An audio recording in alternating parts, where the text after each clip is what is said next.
Perkenalkan, nama saya Saiful Abigail. Saya di sini akan menjelaskan tentang bagaimana cara etika yang baik di dalam kantor. Kata etika sering disebut dengan istilah etik atau etis yang mengandung banyak pengertian. Dari segi etimologi, istilah etika berasal dari kata Latin ethos, dan dalam bahasa Yunani disebut ethikos, yang berarti kebiasaan. Etika juga disebut ilmu normatif, yaitu dengan sendirinya berisi ketentuan-ketentuan atau norma-norma dan nilai-nilai yang dapat digunakan dalam kehidupan sehari-hari.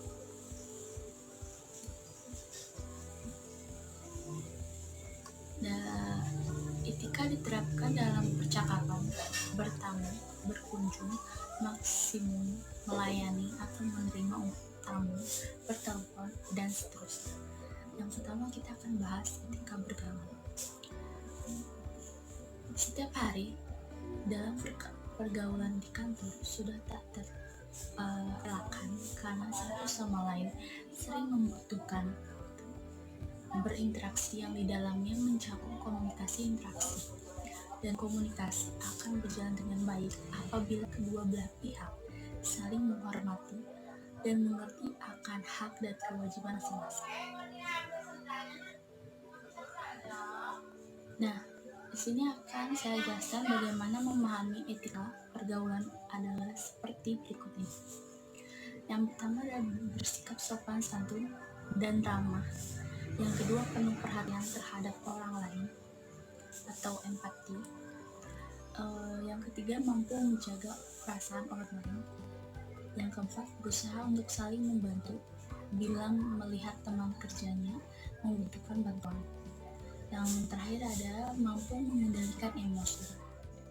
Saya bahas tentang etika berpakaian. Setiap orang selalu menginginkan penampilan yang menarik dan ingin merasa menarik dilihat orang lain, karena penampilan itu merupakan daya tarik setiap orang. Penampilan yang baik tercipta dari cara berpakaian yang ia pakai sehari-hari. Walaupun di dalam kantor, hampir semua karyawan berusaha memakai seragam masing-masing yang telah ditentukan, dan sebagai karyawan di kantor tetap harus menjaga citra diri dan wibawa perusahaan sebagai image terhadap orang. Apalagi kalau perusahaan bergerak di bidang jasa, tentu salah satu menjadi hal pokok.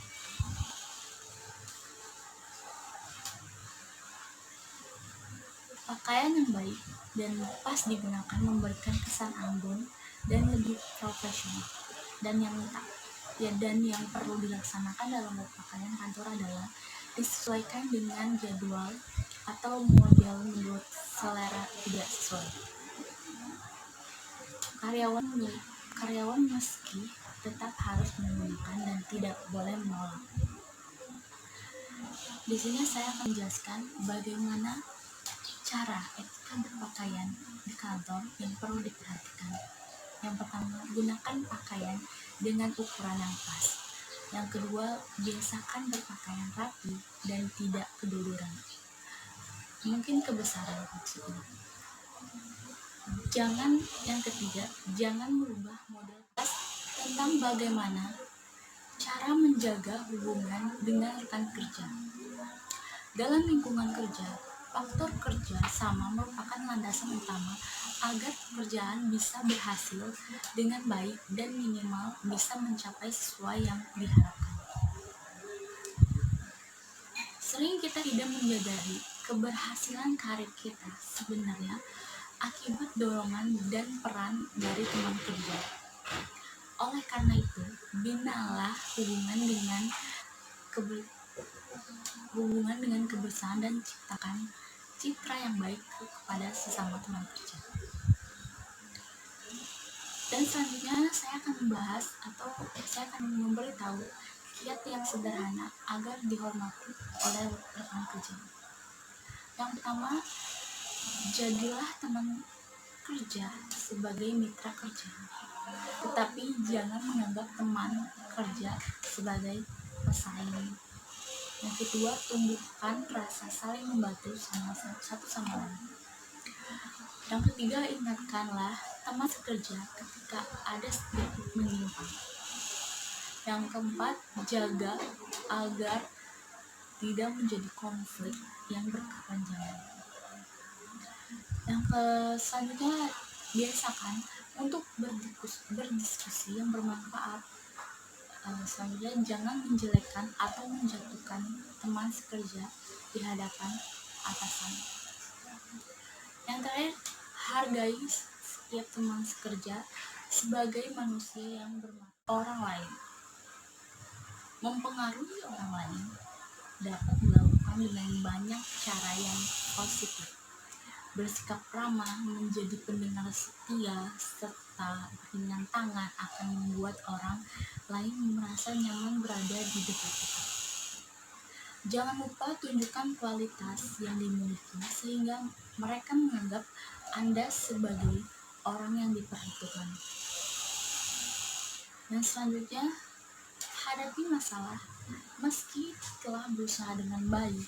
Tidak dipungkiri masalah akan tetap datang. Namun, lari dari masalah bukanlah sebuah sikap yang bijak. Hadapilah masalah tersebut dengan kepala dan hati yang tenang. Yang selanjutnya, tidak mudah terpancing.